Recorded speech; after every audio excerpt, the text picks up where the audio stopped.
Wilayah Jawa Tengah rencananya akan ada 4 kabupaten dan kota baru yang akan dimekarkan. Proses pemekaran ini masih dalam tahap pengajuan kepada pemerintah pusat dan belum ada kepastian mengenai kabupaten mana yang akan mekar terlebih dahulu.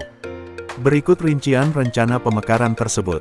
Kabupaten Brebes Selatan akan dimekarkan dari Kabupaten Brebes dengan 6 kecamatan yang bergabung. Ibu kota Kabupaten Brebes Selatan direncanakan berada di Kecamatan Bumi Ayu. Luas wilayah sekitar 723 km persegi dengan jumlah penduduk sekitar 556.727 jiwa per tanggal 31 Desember tahun 2023. Kabupaten Cilacap Barat akan dimekarkan dari Kabupaten Cilacap dengan 10 kecamatan yang bergabung. Ibu kota Kabupaten Cilacap Barat direncanakan berada di Kecamatan Majenang.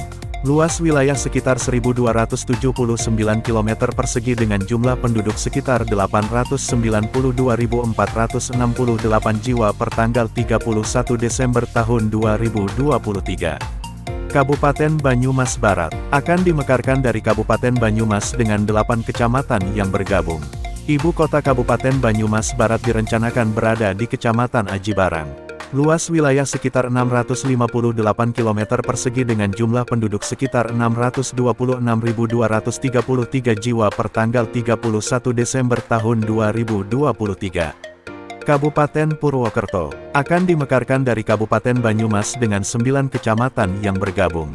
Luas wilayah sekitar 263 km persegi dengan jumlah penduduk sekitar 604.719 jiwa per tanggal 31 Desember tahun 2023. Rencana pemekaran ini bertujuan untuk lebih meningkatkan pelayanan publik dan pengembangan wilayah di Jawa Tengah.